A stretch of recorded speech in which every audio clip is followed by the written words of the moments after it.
Ladies and gentlemen, the former PS for Interior by the name Karanja Kibicho is now making a shocking political move ahead of the 2027 elections.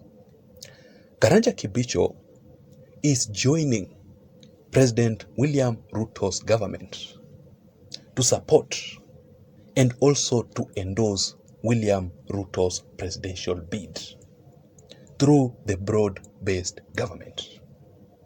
Karanja Kibicho is making this strange political decision simply because of the former head of state, Uhuru Kenyatta.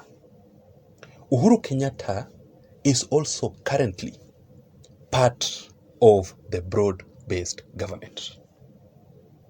The broad-based government will be a political wave in the 2027 elections. The broad-based government will actually form the next government.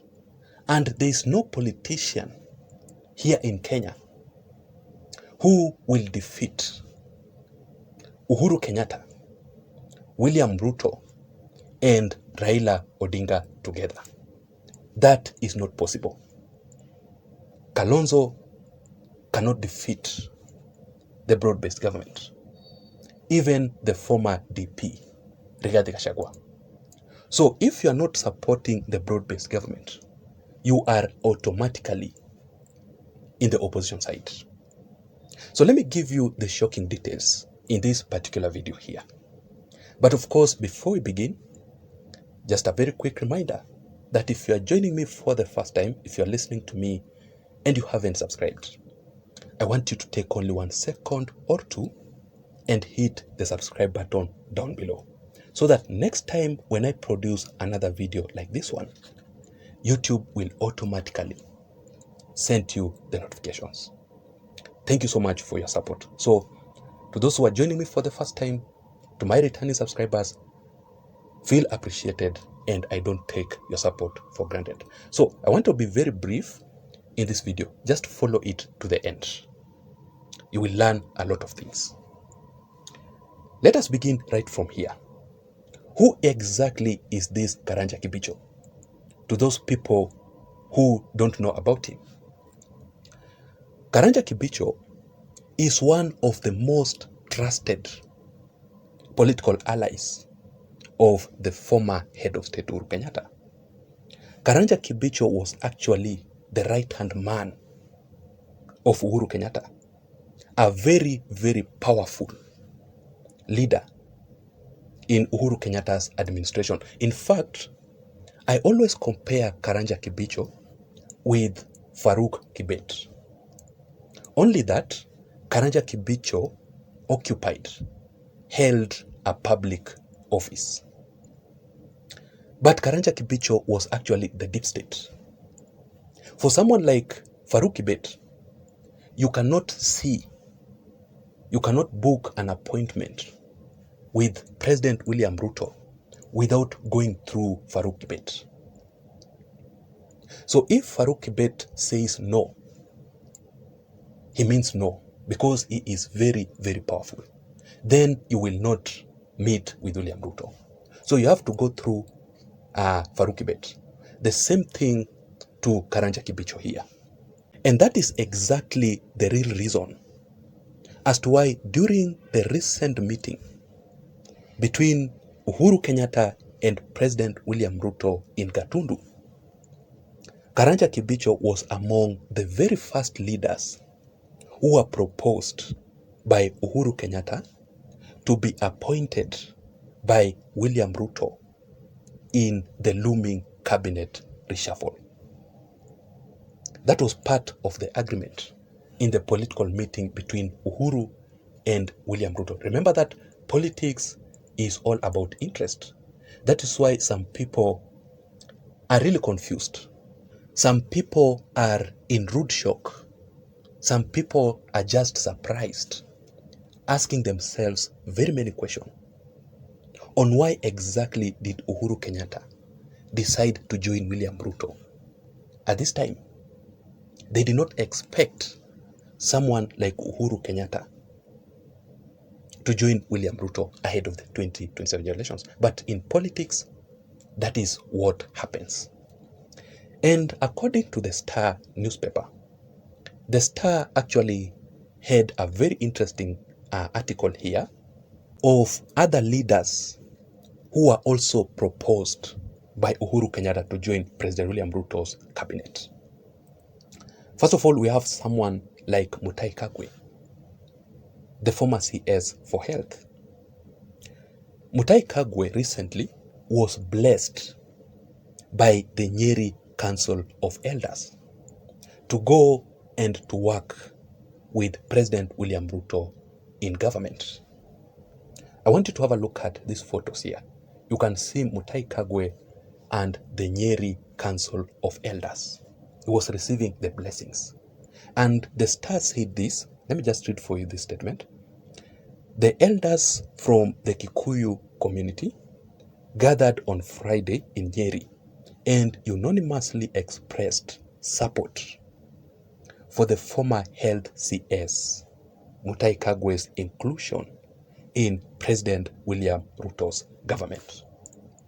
So in William Ruto's looming cabinet reshuffle, we should expect new faces. Someone like Mutahi Kagwe. Then we have Nderitu Murithi. Nderitu Murithi was the governor of Laikipia, a very, very powerful politician. In fact, Nderitu Murithi was once elected as an independent candidate. That tells you that he understands politics, right? Then we have, of course, Uhuru Kenyatta's real brother by the name Muhoho Kenyatta. The Star was announcing that Muhoho Kenyatta might be William Ruto's number 2 deputy president in the 2027 elections. Already, Muhoho Kenyatta has secured a top job to represent Kenya in the East African Business Council. Let me just show you the statement here. That was after Uhuru and William Ruto's meeting. So you can see how things are going on. The handshake between Uhuru and William Ruto is very, very strong. And then we have now Karanja Kibicho. Now, Karanja Kibicho here, don't you forget that he used to frustrate William Ruto and the former DP, Rigathi Gachagua, so much during Uhuru Kenyatta's administration. Especially Rigathi Gachagua. Rigathi Gachagua used to be arrested every Friday. Do you still remember? Because Karanja Kibicho was in power and he was being used by Uhuru Kenyatta to frustrate William Ruto and Rigathi Gachagua. Karanja Kibicho campaigned thoroughly for Raila Odinga in the previous 2022 general elections.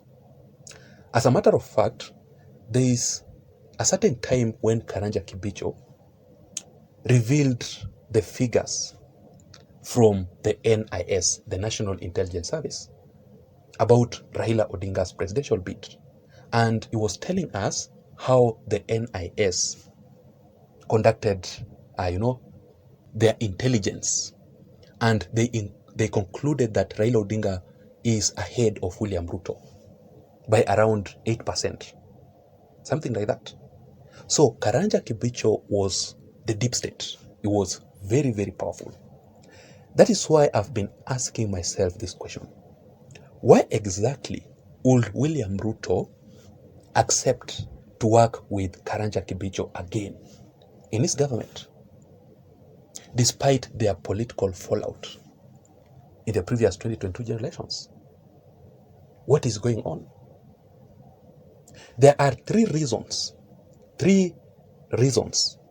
why William Ruto would be so much interested to work with Karanja Kibicho again. Number one, it is because William Ruto does not have an option.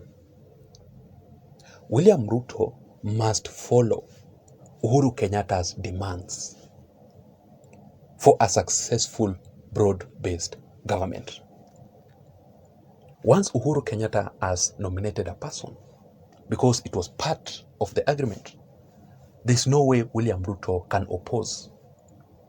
He must find out a way to work with Karanja Kibicho again.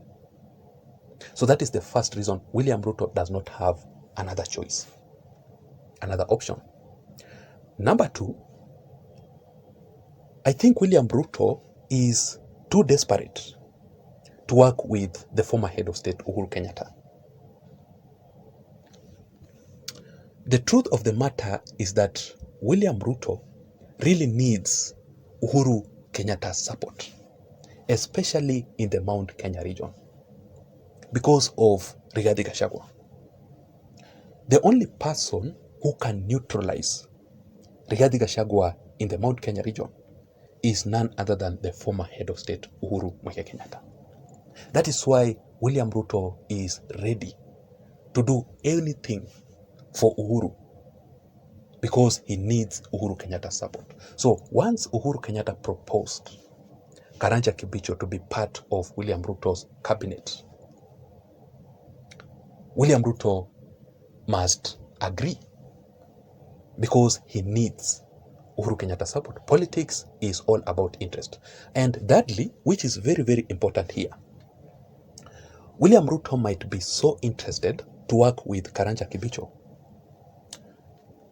because William Ruto needs to reconcile with Karanja Kibicho, and also he needs Karanja Kibicho's support to neutralize Rigathi Gachagua in the Mount Kenya region. What if Karanja Kibicho will be appointed as the next cabinet secretary for Interior?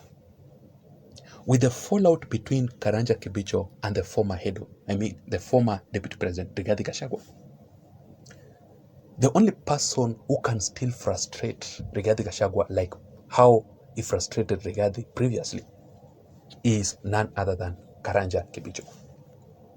So William Ruto will use Karanja Kibicho as a perfect revenge for the former DP Rigathi Gachagua and his allies, especially in the Mount Kenya region. What do you think about this? What do you think about this? I want to know your thoughts. I want to know your opinion in the comment section down below. But please don't forget to subscribe to this channel for more political updates. Let me see you again in my next video analysis. Remember, my name is Jason. Bye-bye and have a good night. Thank you.